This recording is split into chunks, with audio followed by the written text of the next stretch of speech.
You guys want to know what is one of the top things that will probably solve all your problems? And now look, I'm not going to say this thing solves all problems and it is the best and number one thing out there. But what I will say is that it's one of the top things out there for sure. And there are so many people who fight against it and believe that it just should not be the thing. But at the end of the day, I've been on both sides of the spectrum. That thing is that money solves most of your problems. And now look, again, money does not solve all problems, or does it? I don't know. I have not been ultra wealthy, so I have no clue. I have not solved any diseases or cured cancer or helped a impoverished country, a impoverished town in a country all of a sudden not be poor anymore, right? Like, I'm not that rich. I'm not even rich. I don't consider myself rich at all. What I will say is that I grew up in a very average household. I wasn't poor. I wasn't in need of things. Like, you know, growing up, a lot of my cousins and friends would tell me, not a lot, but a few would be like, they would call me rich, and I'd be like, you're crazy. Like, I'm not rich. My parents don't even make 100K a year. Like, I'm not rich. But what they were trying to tell me is that I had everything I needed. Like, I never really struggled to not have the things that I needed. I didn't have everything, but I had everything I needed, right?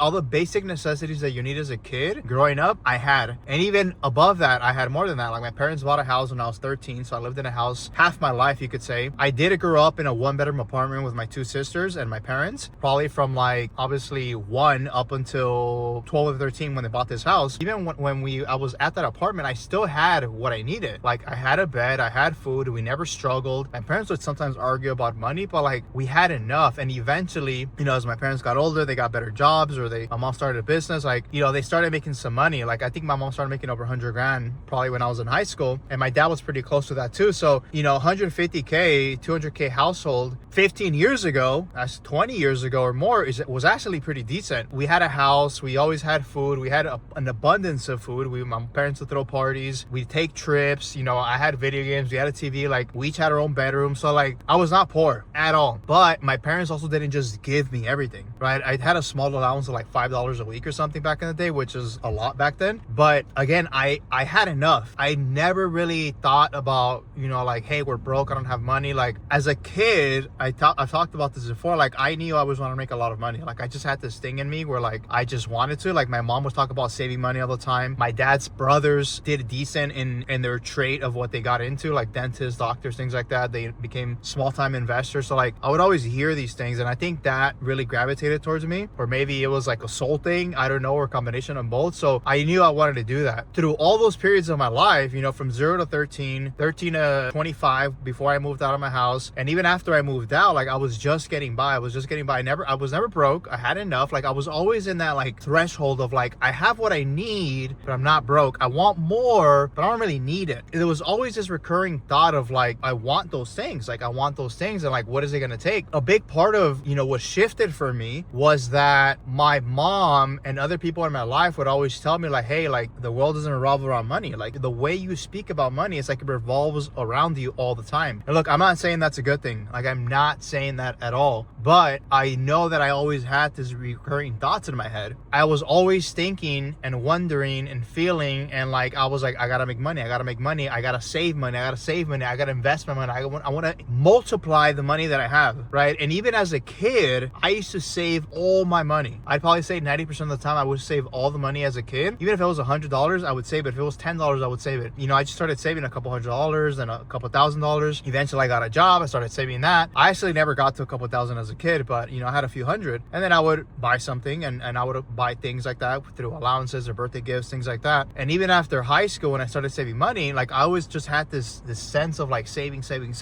Eventually got a job, started making some more money, and still saving.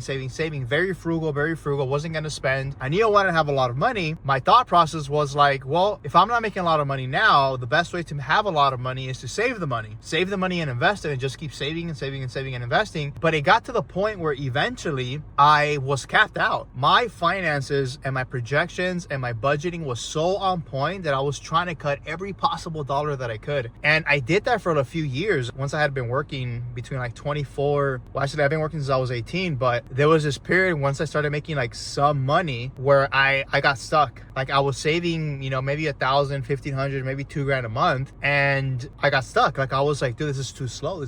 Like, how can I grow it faster? Like, I just could not grow it faster. I was at a point where I was like, this is gonna take forever. What am I gonna have to do? And then I started being around people who were making a lot of money. money, right? I used to work at a bank and I used to see financial statements, bank statements, and I was like, how do these people have millions of dollars? Like, I would see tax returns and I'd be like, this is mind-boggling. And then I was like, if they can do it, I can do it. I was like, I remembered what I used to think about as a kid. And so eventually, you know, when I went to the rabbit hole of like mindset stuff and entrepreneurship mindset stuff and just knowledge and, you know, and all this stuff about money and business and investing and all these things, eventually I got to a point where I realized, I was like, you can only cut so many expenses. You can only budget so much. Eventually you will get capped, right? Because eventually that cap is going to be, you're going to be need the bare necessities, right? If I'm making $5,000 a month and my bare necessities are $3,000, right? A house and maybe, I don't know, maybe just car insurance and medical insurance and food, like my bare necessities, I can't really cut more than that. Maybe I can cut the insurance, maybe I can get a roommate and I'll save some more money, like, but eventually it's going to get capped. And eventually my ceiling is going to be that difference of what I'm saving. And so eventually it clicked it with me and I was like, holy smokes. Like, I was like, I need to make more money. The only way I'm going to save more money, and you know what, I'm going to invest more money, and you know what, I'm going to multiply more money faster, is by making more money. Many years down the road, you know, I was able to, luckily enough, to make $100K a year, $250,000 a year, $500,000 a year, $1 million plus a year. I'm here to tell you that, like, I haven't hit, you know, $5 million net in a year, $10 million net in a year. I'm not like a multi-deca millionaire or anything like that, but I've made multiple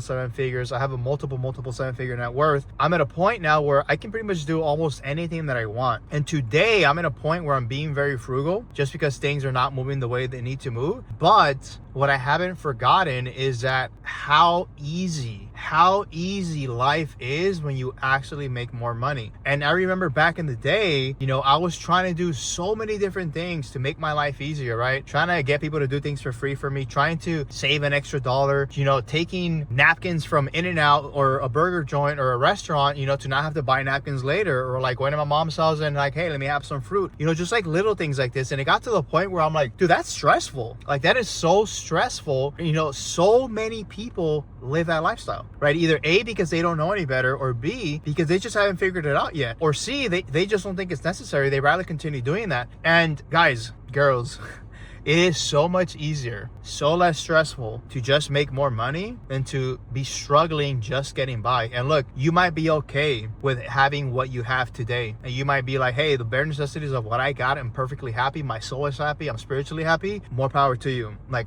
I commend that. That's great. I've gotten to a place where I realized, like, I want more. Like, I naturally want more. Like, that's just the way I was wired. And at the same time, like, if you are somebody who's like trying to figure it out and you're like, maybe I need more money, maybe I don't, maybe I should cut, like, life really is easier on the other side. There are so many studies out there how there are millions of people who struggle financially, but struggling financially causes so many issues. Like, one of the number one reasons why people get in divorces or marriages struggle is because of finances. Like, you just cannot get by, right? Like, ask your parents, right? Ask your uncles, ask your friends, like, really look at that and see like the trend, and with your friends, with your family, how like finances like really has people struggle, and it makes life harder. Like, it doesn't have to be that way, right? I'm not saying that it has to be the opposite way, and there's definitely a place where you can be extremely happy not making the money, right? I've gotten to a place today where I've realized, like, I can lose it all today and I will be 100% happy. I won't be struggling. Like, maybe I'll be struggling financially, right? I'm able to have all the things that I need, but I know that I can figure it out. I think I've built enough discipline, enough trust in myself, enough belief in myself, enough belief in God, and built a strong enough spiritual foundation that keeps me stable, that keeps me grounded, and I've done enough work for that not to be an issue, right? But what got me there? What got me there was having the resources to be able to work with dozens of different coaches in dozens of different areas, whether it was psychological, mindset, spiritual, and there's a lot of free things out there that you can do as well, because I've done the free stuff and I've done the very expensive stuff. And I'll say this, some of the free stuff is better than the expensive stuff that is out there. But because I've done so many different things, I think I've been able to get to that place that I think most people never get to. Even the people who make billions of dollars, who end up being billionaires and die as billionaires, like, they never truly get to that place of like joy, happiness, and contentment. Just like the people who die poor. People who die poor and people who die rich, they each die unhappy and they each die extremely happy, right? So it's not the money. It is not the money. It is all internal and is all spiritual, but at the same time, it still makes life easier. easier. Wouldn't you rather live a life where you don't have to worry about things like this? Where you don't have to worry about like, what am I going to feed my kids? Am I ever going to be able to go on that trip? And I'll say this, like there's people out there who take trips all around the world, who live very frugally, who live in like little huts or these, you know, hotels and rooms where like you can rent out a bed type of thing. And like you can travel really cheaply. But would you rather do that? Or would you rather stay in a hotel by yourself with your family? Would you rather maybe try a luxury lifestyle one day? Would you maybe like to have a nicer car one day? Again, you don't need it, but it is nicer. For those of you who don't think, you know, money doesn't change anything, like it really does. Like it really actually does make your life easier. It makes life better. But again, I will always say this, like money doesn't bring